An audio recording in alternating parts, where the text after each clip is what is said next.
Assalamualaikum warahmatullahi wabarakatuh. Mari kita awali kajian kita dengan baca basmalah. Bismillahirrahmanirrahim.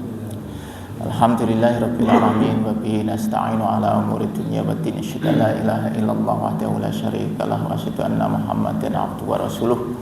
Allahumma shalli wa sallim wa barik ala Muhammadin wa ala alihi wa ashabihi ajma'in. Alhamdulillah, puji syukur kita haturkan kehadirat Allah SWT yang senantiasa memberikan nikmat kepada kita. Allah membangunkan kita pagi ini dalam kondisi sehat dan memudahkan langkah kita ke masjid ini melaksanakan sholat subuh berjamaah.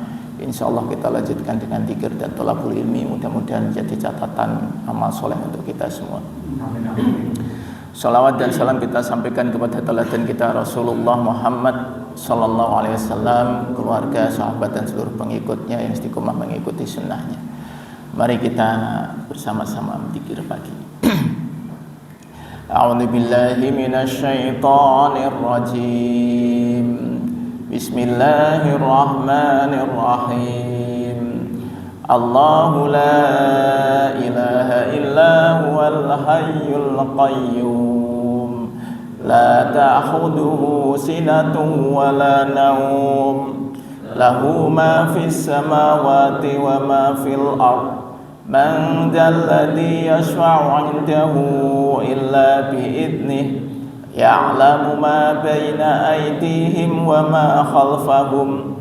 Wa la yuhituna bi syai'in min 'ilmihi illa bima syaa'. Wasi'a kursiyyuhu as-samawati wal ardh wa la ya'uduhu hifdhuhuma wa huwal 'aliyyul 'azim. Bismillahirrahmanirrahim. Qul huwallahu ahad, Allahus samad, lam yalid wa lam yulad wa lam yakul lahu kufuwan ahad. Bismillahirrahmanirrahim. Qul a'udzu birabbil falaq min syarri ma khalaq wa min syarri ghasiqin idza waqab wa min syarri naffasati fil 'uqad wa min syarri hasidin idza hasad. Bismillahirrahmanirrahim. Qul a'udzu birabbin nas, malikin nas, ilahin nas, min syarril waswasil khannas, alladzi yuwaswisu fi sudurin nas, minal jinnati wan nas. Asbahna wa asbahal mulku lillah walhamdulillah, la ilaha illallah wahdahu la syarika lah, lahul mulku wa lahul hamdu wa huwa ala kulli syai'in qadir. Rabbi as'aluka khaira ma fi hadal yawmi wa khaira ma ba'dah, wa a'udzu bika min syarri ma fi hadzal yaumi wa syarri ma ba'dah. Rabbi a'udzu bika minal kasali wa su'il kibar. Rabbi a'udzu bika min adabin fin nari wa adabin fil qabr. Allahumma bika asbahna wa bika amsayna wa bika nahya wa bika namutu wa ilaikan nusyur. Allahumma anta rabbi la ilaha illa anta khalaqtani wa ana abduka wa ana ala ahdika wa wa'dika mastata'tu. A'udzu bika min syarri ma sana'tu. Abu'u laka bi ni'matika 'alayya wa abu'u bi dhanbi faghfirli fa innahu la yaghfirud dunuba illa anta.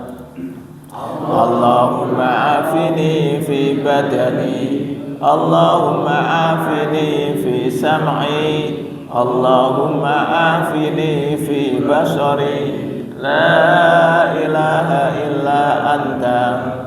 Allahumma inni a'udzu bika minal kufri wal faqr wa a'udzu bika min adzabil qabr, la ilaha illa anta. Allahumma inni as'alukal afwa wal afiyata fid dunya wal akhirah. Allahumma inni as'alukal afwa wal afiyata fi dini wa dunyaya wa ahli wa mali. Allahumma astur aurati wa amin rawati. Allahumma fatni min baini yadayya wa min khalfi wa an yamini wa an shimali wa min fawqi wa a'udzu bi'adamatika an ubtala min tahti. Allahumma alimal ghaibi wasyahadati fatiras samawati wal ard rabba kulli syai'in wa malikah, asyhadu an la ilaha illa anta, a'udzu bika min syarri nafsi wa min syarri syaitani wa syirkihi wa an aqtarifa ala nafsi su'an aw ajurrahu ila muslim. Bismillahilladzi la yadurru ma'asmihi syai'un fil ardi wala fis samai wa huwas sami'ul alim. Raditu billahi rabba wa bil islami dina wa bi Muhammadin sallallahu alaihi wasallam nabiyya. Ya hayyu ya qayyum bi rahmatika astaghis, aslih li sya'ni kullahu wa la takilni ila nafsi tarfata ain. Asbahna ala fitratil islami wa ala kalimatil ikhlas wa ala dini nabiyyina Muhammadin sallallahu alaihi wasallam wa ala millati abina Ibrahim hanifan musliman wa ma kana minal musyrikin. La ilaha illallah wahdahu la syarika lah, lahul mulku wa lahul hamdu wa huwa ala kulli syai'in qadir.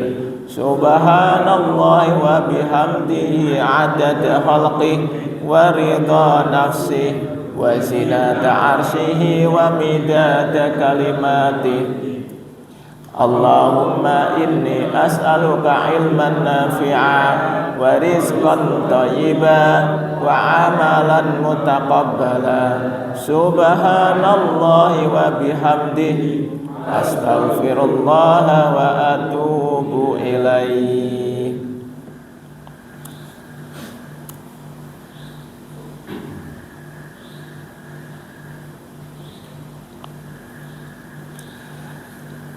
Kita lanjut kajian al-hikam kita sampai ke pasal 87. Mal-arifu, tidaklah disebut sebagai seorang arif man idza asyara, seseorang yang ketika dia mendapatkan isyarat atau menyampaikan isyarat. Man idza asyara wajadal haqqa, dia mendapatinya al-haqqa, Allah itu aqraba ilaihi, lebih dekat kepadanya min isyaratihi, daripada isyaratnya itu sendiri. Balil arifu, tetapi arif itu, orang yang arif itu man la isyarata lahu, orang yang tidak memiliki isyarat, lifanaihi fi wujudihi, karena kefanaan dalam mendapatkan wujudnya, maksudnya wujudnya Allah, wantiwaihi, dan kehusuan fi syuhudi, di dalam penyaksiannya, maksudnya penyaksian terhadap Allah. Jadi yang disebut arif itu maksudnya orang yang sampai ke derajat ma'rifat, orang yang sudah mengenal Allah. Kan kita ini kan di dalam ilmu tasawuf itu derajat tertinggi itu sudah ma'rifat katanya. Kalau katanya itu bahkan orang mengatakan orang ma'rifat itu saking dekatnya dengan Allah, maka dia manunggaling kawula Gusti. Nah, itu ya. Nah, jadi ini kalau menurut Syekh Ibnu Athaillah bahwa orang arif itu bukan orang yang dia mendapatkan isyarat sehingga dia merasa dirinya lebih dekat kepada Allah daripada isyarat itu sendiri. Itu ya. Ya kan kita itu kan sering mendengar cerita-cerita tanda kutip kewalian seseorang ya. Sehingga kemudian bisa kayaknya ada isyarat-isyarat itu. Bahkan ketika kita merasa orang ini kayaknya apa yang disampaikan itu selalu benar, kemudian kita datangi. Ya kan? Nah, tetapi orang yang arif, orang yang sampai derajat ma'rifat itu mungkin dia tidak merasa dia mendapatkan isyarat, ya. Kenapa? Karena dia fokus kepada bagaimana dia sampai kepada Allah. Gitu. Jadi fokusnya dia ke sana, dia lebih khusyuk ke sana, dia tidak mikir apakah ini isyarat atau tidak. Misalnya kita kasih contoh zaman Nabi, ada seorang sahabat. Ini ceritanya kan sahabat sedang melakukan perjalanan, sekumpulan sahabat, ketika perbekalan mereka habis itu sampai ke sebuah daerah. Nah, mereka ini sebenarnya sedang mencari bekal apa gitu di wilayah itu, tapi tidak ada yang bantu. Nah, sampai kemudian ada utusan, ya mungkin boleh dibilang kepala suku, yang kemudian datang kepada mereka yang menyampaikan bahwa kepala sukunya sedang sakit. Jika ada orang yang bisa mengobati kepala sukunya itu, maka akan diberikan hadiah, gitu ya, sesuai dengan permintaannya. Maka di antara sahabat ini kemudian serta merta mengatakan saya bisa, gitu ya.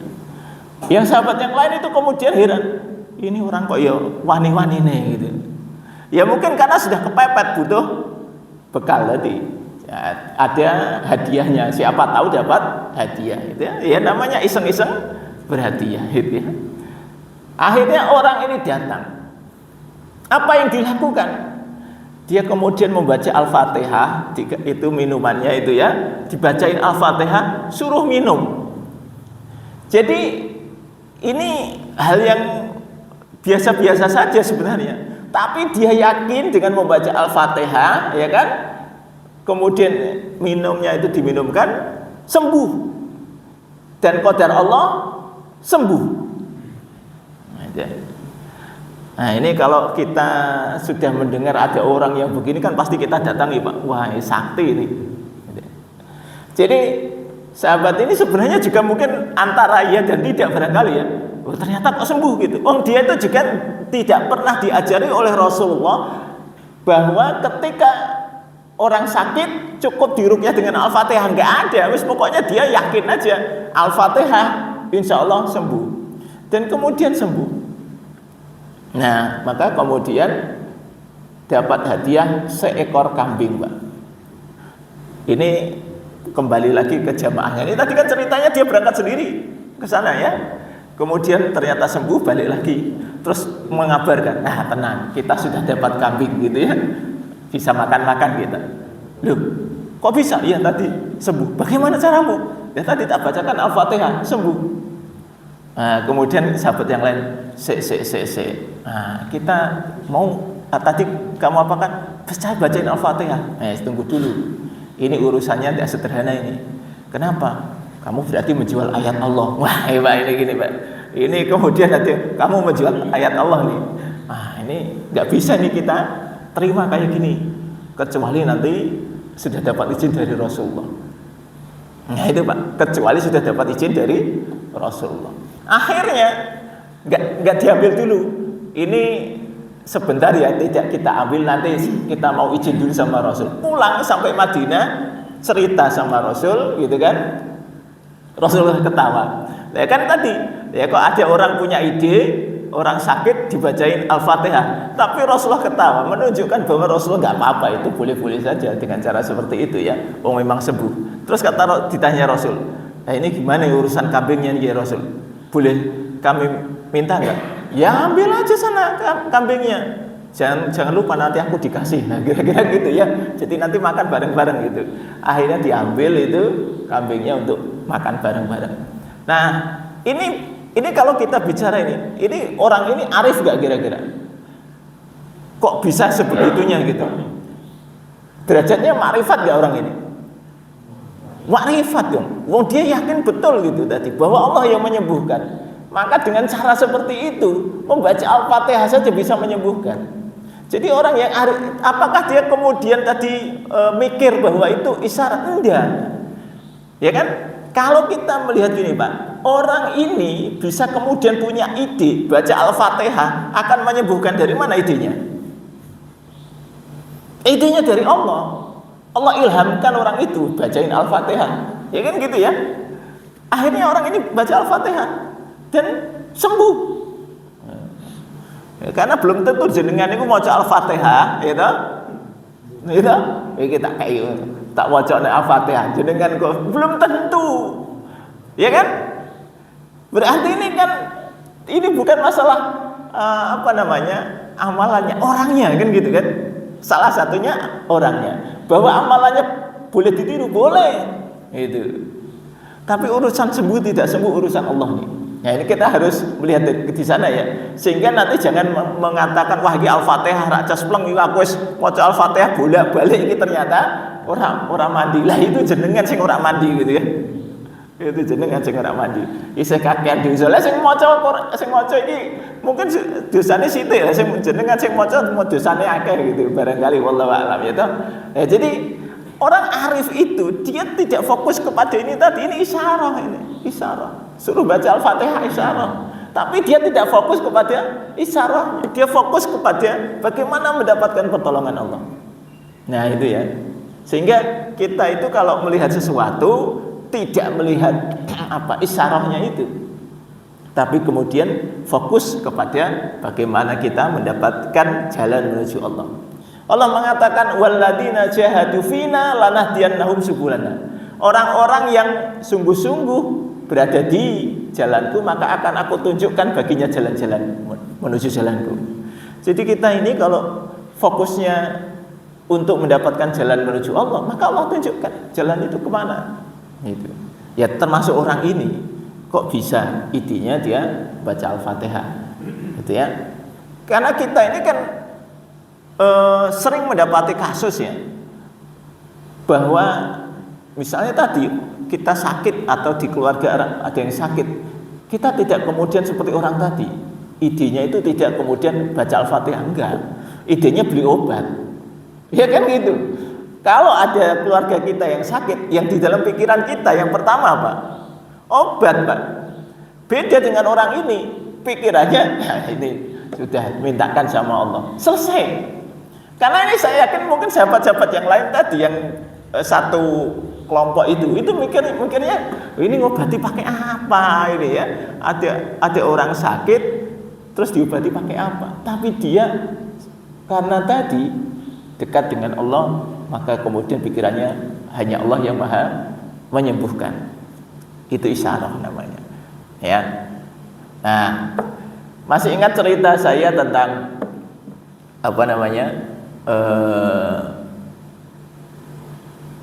ketika ada seorang ulama di Maroko yang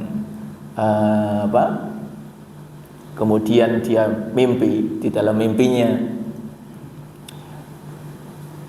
ketemu Rasulullah, yang kemudian Rasul menyampaikan tolong sampaikan salamku kepada si Fulan bin Fulan yang ada di Mekah.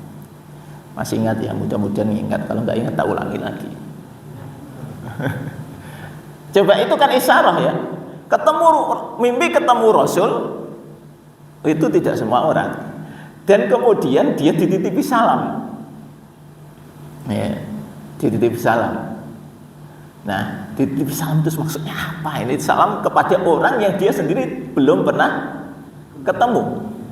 Ya kan? Nggak pernah kenal. Ini namanya Fulan bin Fulan, orang yang ada di Mekah.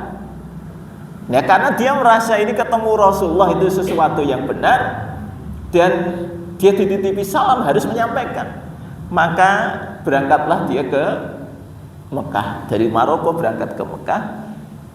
Dia kontak semua kenalannya di Mekah, menanyakan, kenal gak yang namanya Fulan bin Fulan ini?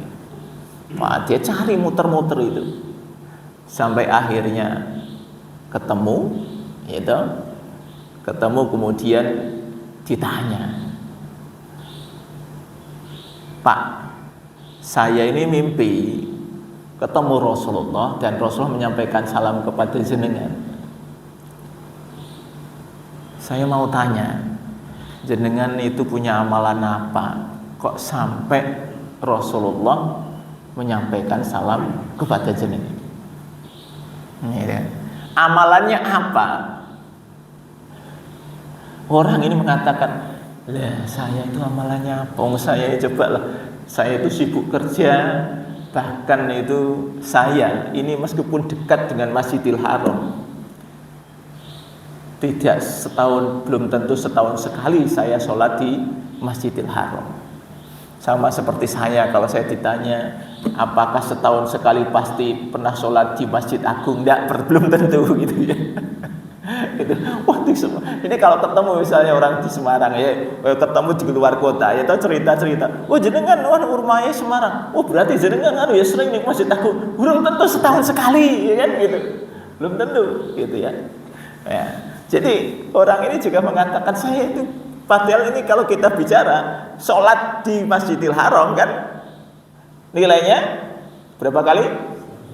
100.000 kali dibandingkan masjid yang lain. Kira-kira nek jenengan iku tinggal ning Mekah, kira-kira jenengan punya upaya untuk sholat di Masjidil Haram atau enggak? Nek kira-kira iki ditakdirkan jadi penduduk Mekah, kira-kira pengen, ya, teorinya begitu teorinya ya kan. Tapi ya tetap tidak semua penduduk Mekah itu kemudian diberi kemudahan untuk bisa sholat di Masjidil Haram. Bahkan mungkin setahun sekali belum tentu. Mungkin malah orang Indonesia yang bolak-balik umroh itu ya itu malah lebih banyak daripada penduduk Mekah sendiri, gitu kan. Nah, termasuk orang ini itu belum tentu setahun sekali berada di Masjidil Haram. Ya saya itu orang biasa, tidak ada amalan saya yang luar biasa. Nah itu tadi, orang arif itu begitu Pak. Orang arif itu tidak merasa dia itu memiliki sesuatu yang istimewa. Gitu. Kalau dia merasa punya sesuatu yang istimewa itu malah bahaya gitu. Ya mungkin merasa biasa-biasa saja. Nek ndongake kemudian bisa makbul, itu memang takdirnya makbul gitu aja. Nah ceritanya orang ini kemudian ditanya sampai muter-muter, apa ya, saya nggak punya amal yang istimewa.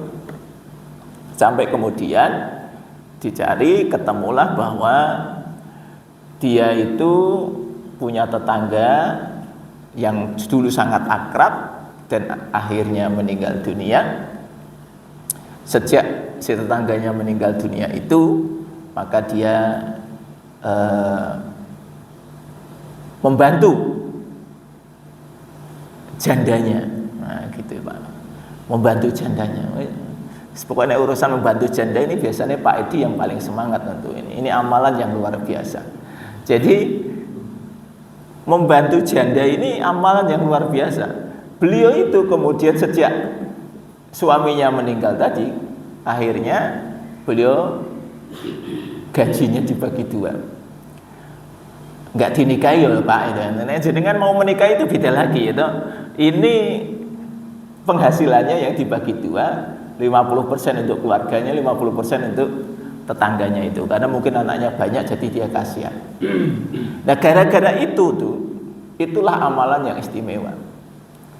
Ya, tidak semua orang diberikan pertama kerentek untuk bantu, ya kan? Wah, misalnya jenengan duit tonggo janda sekalipun, jenengan itu belum tentu punya kerentek untuk membantu. Ini kerenteknya saja belum tentu ada, ya kan? Yang kedua, ya mungkin juga belum tentu ada kemampuan. Katakanlah kerenteknya ada, kemampuannya ada. Nah, besarannya juga belum tentu. Mungkin sudah besarannya ada, tapi ada halangannya. Jenengan kok diomeli bojone. Lah kan kayak gitu kira-kira itu. Jadi banyak faktor yang kemudian menyebabkan sebuah amalan itu bisa terlaksana. Nah, ini mungkin ya wis bojone iku saya terserah sampai sing penting aku oleh jatah tidak berkurang.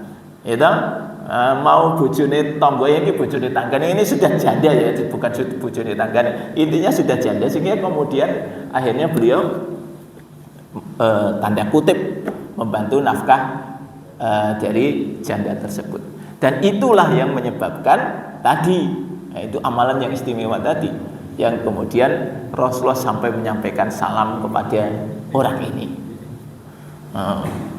Ya, ini kalau jenengan mau praktek ini silakan, yaitu dicari tetangga-tetangga yang barangkali membutuhkan bantuan, yaitu jenengan bisa menyisihkan sebagian penghasilan tadi untuk orang-orang ini. Insya Allah itu luar biasa. Itu, iya, jangan janda yang kaya. Nah, kalau janda yang kaya, jenengan pengen menikahi nanti ya. Janda yang miskin tuh ya. Janda yang tidak punya penghasilan, kemudian jenengan memberikan bantuan. Nah itu yang kemudian luar biasa, Pak. Itu luar biasa. Nah, sampai ceritanya kan orang ini kemudian diajak oleh si ulama Maroko ini, kalau gitu ini apa namanya, saya sudah sampaikan salam Rasulullah kepada Anda, mari kita, saya pengen apa namanya sholat bareng jenengan di Masjidil Haram. Akhirnya diajaklah orang ini sholat ke Masjidil Haram, gitu. Dan singkat cerita, itulah sholat terakhirnya dia. Karena di depan Ka'bah itu dia kemudian sujud dan tidak berdiri-diri. Jadi dia meninggal dalam keadaan sholat sujud. Indah sekali akhir hidupnya. Gitu. Jadi bahwa orang yang arif itu seperti itu. Dia hanya fokus untuk mendapatkan ridhonya Allah, melakukan apa yang bisa dilakukan, ya sudah, mungkin hanya itu. Mungkin ilmunya kayaknya hanya itu gitu barangkali ya, tetapi itu dipraktekkan.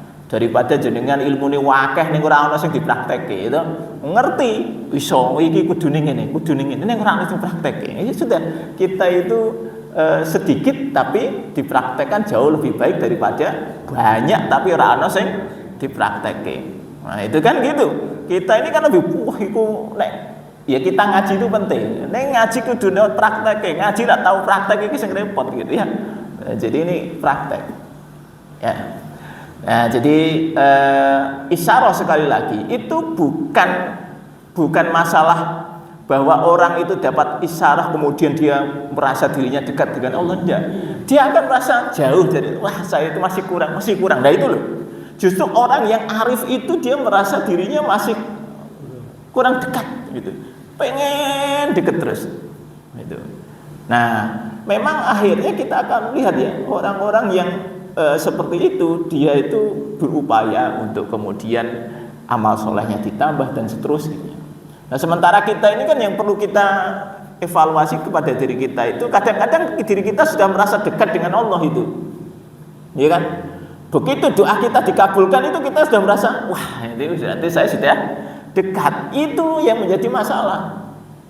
Akhirnya kalau sudah merasa dekat ya sudah santai, tidak ada kemauan untuk meningkatkan kapasitas takwa kita.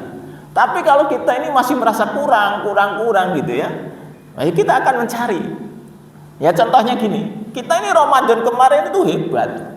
Wow, bukan orang-orang biasa, orang-orang luar biasa Ramadan itu. Bagaimana tidak luar biasa? Wong kita itu Ramadan itu menjadi ahli masjid, Ramadan menjadi ahli Quran, Ramadan menjadi ahli sholat malam. Tapi begitu masuk Syawal, untuk bisa mempertahankan saja itu bukan perkara mudah, ya kan? Mas contohnya gini lah, jenengan itu selama Ramadan maca Qur'ane kan kira-kira luar biasa toh. Bisa sehari bisa 1 juz. Tapi Syawal itu sedina piro iki?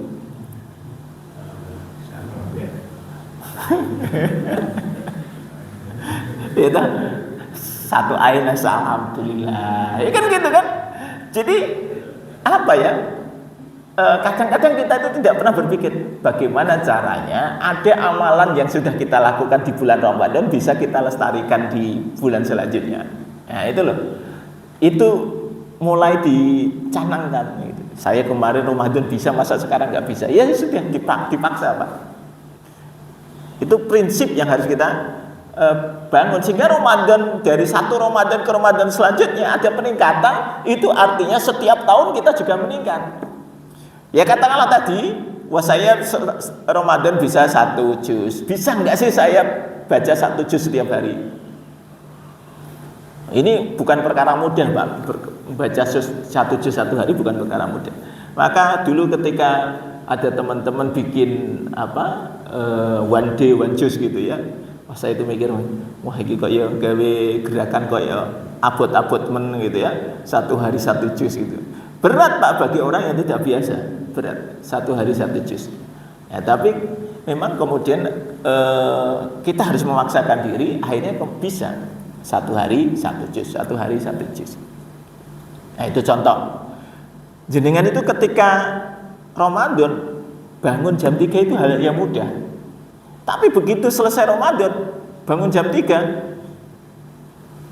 berat gak? Berat Pak, iya kan? Bangun jam 3 untuk sahur itu ya insya Allah bisa. Tapi kalau sudah Ramadan kan bangun jam 3 gue tahajud, ngono ki ya angel. Itu kan. Jadi intinya sekarang itu Pak, kalau kita pengen menjadi orang yang dekat dengan Allah, ya maksimalkan kemampuan kita itu tadi. Apa sih yang bisa kita lakukan? Gitu ya. Jadi golek amal soleh itu dari mana? Ya terserah. Ya makanya kalau kemudian tadi kalau cerita ini kemarin kan saya cerita ya, yang kajian kemarin saya ganti di hari Sabtu, hari Jumat itu saya ganti hari Sabtu karena saya harus menikahkan janda. Ini ya jenis-jenis ini ya saya punya cerita unik juga di sini. Karena saya tiba-tiba ditelepon itu hari Kamis. Ya, ditelepon hari Kamis, intinya saya diminta oleh salah satu ustadz untuk bantu, ada seorang janda yang mau menikah dengan seorang duda gitu ya. Tolong saya dibantu, saya tidak biasa ngurusi yang begini, jenengan lebih ahli ya wes. Piye? Wes iku jenengan nikahkan wis. Iki nganu siri nanti biar biar runtang-runtungnya wis halal, oke lah kalau niatnya untuk menghalalkan insya Allah gitu ya. Jadi saya juga tidak tahu, saya hanya bilang begini, kalau saya diminta untuk urusan begini, saya ini tolong siapkan surat-suratnya ya. Apa suratnya? Saya minta surat pernyataan bahwa kedua-duanya dalam posisi memang tidak memiliki pasangan. Soalnya kalau salah satunya punya pasangan, aku dikomplain karo wong liya. Jadi harus ada pernyataan itu. Itu pernyataan. Ya, nanti berikutnya kita buatkan berita acara. Singkat cerita, ya saya tanya juga siapa yang akan menjadi walinya. Janda ini umur 50 tahun. Itu ya boleh dibilang begitu ya, 50 tahun dan si dudanya umur 40 tahun Pak. Sama-sama punya anak, sama-sama janda dan duda karena ditinggal mati oleh pasangannya. Ya saya melihat kakaknya, kemudian oke. Nah singkat cerita, saya di sana kemudian saya tanya ini walinya siapa? Ya, setelah kemarin di sana walinya, saya bilang yang boleh jadi wali nikah itu intinya laki-laki, jalur ke atas, jalur ke bawah. Jalur ke atas itu maksudnya keluarga bapak ya, bapak, paman, mbah, nah itu ya. Jalur ke bawah bisa. Anak laki-laki, nek misalnya duwe putu ya, putu laki-laki boleh. Nah itu. Nah saat itu anaknya yang kemudian mungkin anaknya baru 20-an tahun lah ya. Ayo mungkin baru lulus kuliah gitu. 20-an sekian. Nah, jadi waktu itu saya tanya anaknya gimana mau ya saya menikahkan. Saya yang menikahkan. Oke. Ya saya ajari saja bagaimana ijab kabulnya. Ya karena namanya dia sendiri belum pernah nikah, belum pernah nikah sudah menikahkan itu. Jadi ya kita ajari. Nah, ini menjadi menarik bagi saya ketika ada seorang anak kemudian biasanya ini kan yang menjadi ganjalan ini kalau mau menikah lagi urusannya anak ya kan. Nah ini anaknya sudah ridho, saya lihat juga anak-anaknya yang lain ada, ya sudah nikah saja itu ya, menikah saja. Dan harapan saya sebenarnya dengan menikah itu tadi, menikah itu sebuah ibadah sepanjang tahun ya kan, menghalalkan yang haram. Padahal ini si laki-laki ini baru ketemu sama perempuannya hari itu. Nah, jadi ini tak tanya ini ceritanya bagaimana. Ya dikenalin aja itu antar keluarga.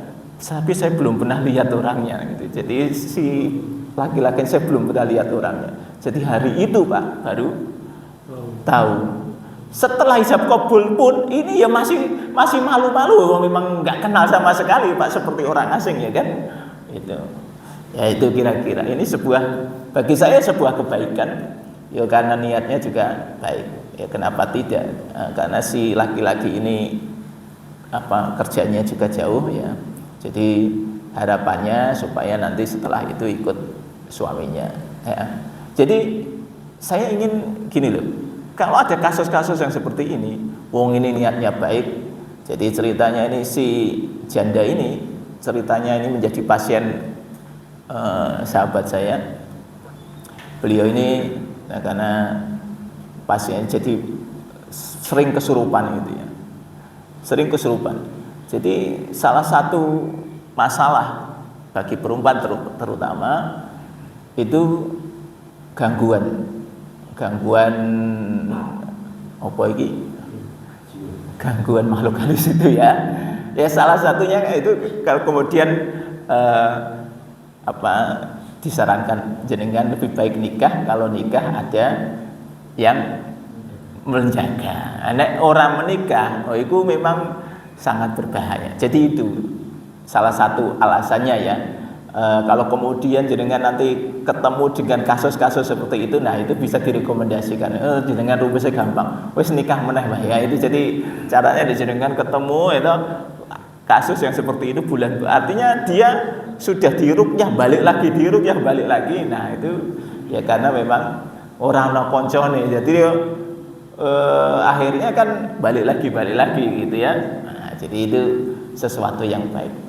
Nah kembali lagi, jadi sehingga kemarin saya minta hari Jumat itu saya ganti hari Sabtu. Nah kan kemarin saya tanya, lah mau tetap di hari Sabtu apa mau di Jumat? Itu ya katanya maunya pagi kalau Pak Ajat itu. Pak Ajat kan sukanya pagi. Itu beliau itu gitu Pak Ajat ya. Ya kalau mau pagi ya Sabtu aja kan, manut sing sepuh aja gitu. Nek manut sing sepuh itu aman gitu ya. Insya Allah. Oke, kembali ke sini. Kalau nggak ada pertanyaan, biasanya harus takon. Ada pertanyaan nggak ini saat durung tak lanjut kayak gitu. Jam piro iki? Tinggal berapa menit? 3 menit. Nggih. Itu banyak ustaz yang Gimana? Banyak ustaz yang merasa bahwa dalam pengajian kadang-kadang suka meledek, ya kamu itu makomnya di sini. Dia merasa bahwa kalau dia permintaan itu lebih gampang. Nah, apakah itu seperti yang begini gitu? Maksudnya? Karena suka ada yang bilang bahwa makom santrinya itu masih rendah gitu kan. Ya nggak bisa lah, enggak. Iya. Kedekatan dengan Allah itu loh. Ya tadi, maka kalau kita membaca ini sebenarnya kita tidak bisa menjustifikasi seseorang itu dekat dengan Allah atau tidak dekat dengan Allah dengan hanya kita melihat apa yang ada pada dirinya gitu kan. Karena tadi kalau kita kembali ke cerita yang tadi ya, bahwa kok orang ini sampai mendapatkan salam dari Rasulullah itu hebatnya apa? Dilihat secara keseharian nggak ada hebatnya orang itu, nggak ada hebatnya, ya kan? Hanya ada satu amalan yang luar biasa. Ingat ya, jadi setiap orang itu barangkali memiliki amalan istimewa, salah satu saja. Nah, salah satu amalan istimewa bisa mengantarkan seseorang mencapai derajat yang tinggi, sehingga tidak kita bisa hanya karena orang ini kelihatannya ahli masjid, belum tentu kan gitu ya, belum tentu lebih baik daripada yang lain. Jadi nggak bisa kita yang artinya gini, tugas kita adalah bagaimana kita berupaya untuk dekat kepada Allah. Sudah itu aja Pak. Perkara bahwa kemudian kita akan merasa tadi, kalau justru kita merasa wah saya sudah dekat, itu bahaya. Jadi prinsipnya gini loh, ininya kalimat itu ingin mengatakan kalau jenengan kok merasa sudah dekat, itu bahaya. Berarti janjinya jenengan durung dekat. Tapi kalau jenengan masih pengen terus mencari jalan supaya jenengan dekat, jenengan merasa tidak dekat itu, jenengan malu gitu. Saya malu itu dengan Allah. Nah itu loh, orang yang malu dengan Allah karena merasa dirinya itu masih jauh, masih banyak dosanya, itu justru orang-orang yang akan sampai kepada Allah gitu. Sampai orang-orang kan suka minta-minta doa sama misal kiai apa gitu. Ya minta doa baik-baik saja Pak, tidak ada masalah. Mau minta doa kepada siapapun baik-baik saja. Setiap orang itu bisa saja doanya makbul, kondisional Pak. Kan doa makbul itu kan kondisional. Siapa yang doanya makbul? Contoh doanya makbul itu siapa? Orang yang kondisinya terdolimi ya toh. Wah jenengan njaluk doane wong sing terdolimi ya lang makbul itu ya. Gitu. Wis golek orang yang terdolimi. Itu contohnya gitu. Atau orang itu sedang puasa, itu kan bisa makbul. Lah kalau memang dia orang yang sering puasa, bisa jadi memang dia doanya makbul kan, wallahu a'lam. Jadi jenengan minta doa kepada siapa saja boleh. Yang paling penting justru doa orang tua. Karena doa orang tua kepada anak itu makbul, Pak. Maka saya sering mengatakan ketika jenengan jadi orang tua, hati-hati masalah lidah kita kepada anak. Karena doa anak kita, apapun ucapan kita kepada anak itu bernilai doa, dan itu apa nih bahasa Jawa nih? Malati kalau bahasa Jawa. Jadi orang tua itu idu geni, gitu. Nah, dalam beberapa kasus orang tua itu sering kelepasan karena mungkin emosi kepada anak, gitu. Akhirnya menyampaikan sesuatu yang nggak pas, gitu loh. Nah sehingga kemudian terjadi, ya kan? Saya itu sering mendapati kasus orang tua yang berselisih dengan anak itu sampai sebegitunya ya. Kadang-kadang anaknya yang nggak mau ngalah, kadang-kadang orang tuanya yang nggak mau ngalah. Gitu. Dan itu saya itu menyayangkan. Biasanya kalau ada orang-orang seperti itu, saya ngomong kepada orang tuanya, sudah maafkan. Apapun itu kesalahan anak, maafkan. Kasihan anaknya. Kasihan anaknya, saya bilang gitu. Tetapi ada orang yang kemudian mengatakan, pokoknya saya tidak maafkan. Oh itu orang anak saya sudah tidak saya anggap anak. Lah itu sudah ngomong begitu itu bahaya, Pak. Sejengkel-jengkelnya kita kepada anak, ya kita ini punya tadi idu geni, jadi tolong dijaga. Maka kalau kemudian ini ya, saya pengen minta doa kepada orang yang kira-kira mustajab, nomor satu orang tua. Kalau masih punya orang tua loh ya. Kalau kita masih punya orang tua, mintalah doa kepada orang tua. Nah, kalau minta doa kepada kiai ya tidak apa-apa. Alasannya kiai itu karena memang ahli ibadah. Harapannya karena beliau ahli ibadah itu beliau lebih dekat kepada Allah. Kan harapannya begitu. Ya jaluk dongane ora apa-apa. Nah, sing ora olah ki jenengan teko ning dukun terus nah itu. Nah, itu yang menjadi masalah. Nah, kemudian ini saya tambahin lagi ya, karena kemarin itu saya cerita ini kan karena kemarin itu ceritanya sahabat saya ini kan memang peruqyahnya. Saya tanya karena saya ada kasus di dengan jamaah itu, beliau sudah meninggal karena kanker. Terus beliau juga yang menterapi. Saya tanya, jenengan kemarin datang waktu meninggal? Saya datang. Saya melihat sesuatu yang luar biasa dari orang tersebut, meninggalnya luar biasa. Ya saya tidak ceritakan itunya, cuma saya kemudian dia cerita bagaimana prosesnya ketika beliau meruqyah tadi. Dia kemudian menemukan bahwa masalahnya bukan pada orang ini. Masalahnya bukan pada orang ini, tetapi masalahnya beliau berada tinggal di tempat yang salah. Ini juga menjadi renungan ya buat kita. Beliau tinggal di tempat yang salah. Kenapa? Karena sekelilingnya, lingkungannya ini orang-orang yang melakukan maksiat. Maksiatnya bukan maksiat yang biasa-biasa. Maksiatnya ini kebetulan memang di kanan kirinya itu tetangga-tetangganya suka judi, suka ini. Kalau hanya suka judi mungkin tidak masalah. Masalahnya nek judine terus nganggo dukun. Jadi masing-masing punya dukun ini, itu. Wah, ini kan masing-masing punya dukun sehingga ini sajene antara sini dengan sini. Wah, iki jadi omahe ning tengah-tengah ya toh. Iki sekitare lingkungannya isine jin saling apa? Perang gitu ya. Sehingga ini kena ini ceritanya. Intinya begitu.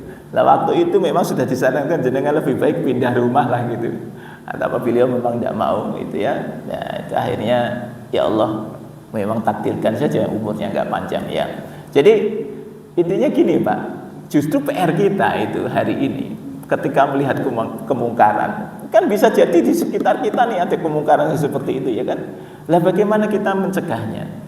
Karena kalau tidak dicegah itu ternyata memiliki efek kepada kita juga, gitu kan? Kita kan kadang urusanmu dosa-dosamu dewe, ya kan gitu, dosa-dosamu dewe. Tapi ternyata ada efek yang seperti itu. Nah itu yang saya bisa ambil pelajarannya ya, bahwa ternyata memang fungsinya kita amar ma'ruf nahi mungkar itu sebenarnya menyelamatkan diri kita sendiri, bukan urusan menyelamatkan orang lain. Janjiannya begitu. Oke, ada pertanyaan? Tidak ada. Pak Sokim. Tadi diceritakan perkawinan antara janda dan muda. Tapi begitu ketemu langsung nikah. Nah, itu menurut agama Islam bagaimana? Kita tidak harus melalui proses ta'aruf, proses perkenalan dulu, ikhlas apa tidak, dua-duanya. Ya itu. Bagaimana menurut Islam? Ya menurut Islam itu prinsipnya ada ta'aruf. Ta'aruf itu kan macam-macam prosesnya. Nah ini beliau ta'arufnya hanya mungkin telepon-teleponan saja. Ya pokoknya antar keluarga ini masing-masing keluarga ya merekomendasikan, dan mungkin ya namanya mereka sudah barangkali posisi sudah janda sudah tidak gitu sih, yang penting ono sing gelem barangkali begitu ya. Ya sudah. Kalau menikah dari tahu kekurangannya betul. Ya memang sebaiknya itu ada proses, namanya ta'aruf itu proses untuk saling mengenal saja, ya kan, saling mengenal untuk tahu. Tapi kan kita ini jujur saja, jenengan pacaran berpuluh-puluh tahun, tahu aslinya kan setelah menikah, aslinya itu ya. Ya betul nggak? Asli yang sebenarnya itu ya setelah menikah. Pacaran itu ya yang dilihat adalah yang yang baik-baik ya kan gitu. Tahu jeleknya itu kan setelah menikah itu. Nah, sebenarnya makanya saya kemarin waktu saya menyampaikan, saya katakan begini, jenengan niatnya kalau niatnya ibadah, ya toh, bekalnya cuma takwa saja. Sudah, bekalnya takwa. Kalau bekalnya takwa itu kita sudah tahu. Saya punya istri, ini cara bergaul dengan istri bagaimana. Ada kekurangan, kelebihan itu di dalam Al-Qur'an ada semua gitu ya. Tentang bagaimana kita harus bergaul dengan istri. Nah, ini nanti kapan-kapan ini fikih munakahat ini perlu dibahas ini ya. Supaya ya ini kan sudah mulai pada mau mantu-mantu ya. Sehingga nanti itu kalau mau nyari mantu itu ini di terawang sih mantuku kira-kira apik apa ora gitu. Jenengan ketika posisinya sebagai mertua itu kan harus mau nggak mau kan harus tahu ya mantunya kayak apa. Nah, bukan masalah urusan dunia sebenarnya. Kalau urusan dunia dijamin oleh Allah lah ya. Tapi urusan orang ini bisa mengantarkan, misalnya kalau kita ini anak kita perempuan bisa mengantarkan anak kita ini dibimbing dengan baik. Nah, itu yang paling penting.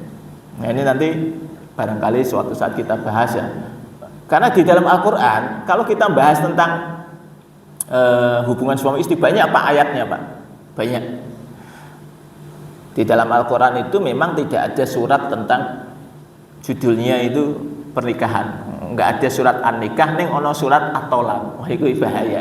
Jadi saya dulu itu ketika maca Al-Qur'an itu kenapa ning Al-Qur'an kok malah surat at-thalaq ono tapi an-nikah enggak ada gitu. Surat an-nikah enggak ada, surat nikah enggak ada, surat cerai ada. Nah, jadi sing dibahas itu maksudnya sing kemungkinan terburuk kan sing seneng-seneng iku jenengan ora rasa diomong wis seneng ae. Tapi sing kemungkinan terburuk itu yang dibahas. Maka tentang talak itu panjang, Pak. Surat ayat mengenai talak itu bukan hanya di surat At-Thalaq, tetapi nanti di surat Al-Baqarah itu banyak ayat membahas tentang itu. Sehingga saya kemudian pahami, oh ternyata Allah itu pengen ngasih apa ini guidance, pedoman ya. Nek berumah tangga iku ono ya urusan perselisihan itu pasti ada, dan itu yang perlu diantisipasi. Nek perkara berumah tangga ngono ya gampang-gampang wae to menikah gitu ya. Mungkin saya kasih ilustrasi tadi kalau jawaban tadi ya. Ini kan ada peristiwa pernikahan di zaman sahabat itu. Jadi gini kan. Kalau ada cerita ketika Umar keliling, beliau kan senengannya keliling kalau malam ya, belusuan. Singkat cerita itu dia berhenti di sebuah rumah, kemudian terjadi dialog antara ibu yang ibunya kebetulan janda dengan si anak yang perempuan. Ceritanya ini mereka punya mungkin barangkali punya susu, punya sapi apa kambing gitu ya, intinya mersusu gitu, kemudian diwadahi besok dijual. Ada dialog di sana, ibunya mengatakan, nak, supaya untungnya banyak, tambahi banyu wae. Itu kira-kira gitu ya, tambahi air. Anaknya mengatakan, ya kalau kita ini kan jualnya susu Bu, bukan jual air. Kata ibunya, wong orang juga tidak tahu nek mbok campuri banyu gitu. Memang Allah nggak tahu Bu, tapi Allah tahu. Nah, itu jawaban anaknya, dan itu didengar oleh Umar. Umar kemudian mikir, wah ini cocok jadi mantu. Cocok jadi mantu. Padahal itu kan wajahnya sendiri nggak tahu itu Umar itu. Apa meneh anake. Maka Umar langsung pulang.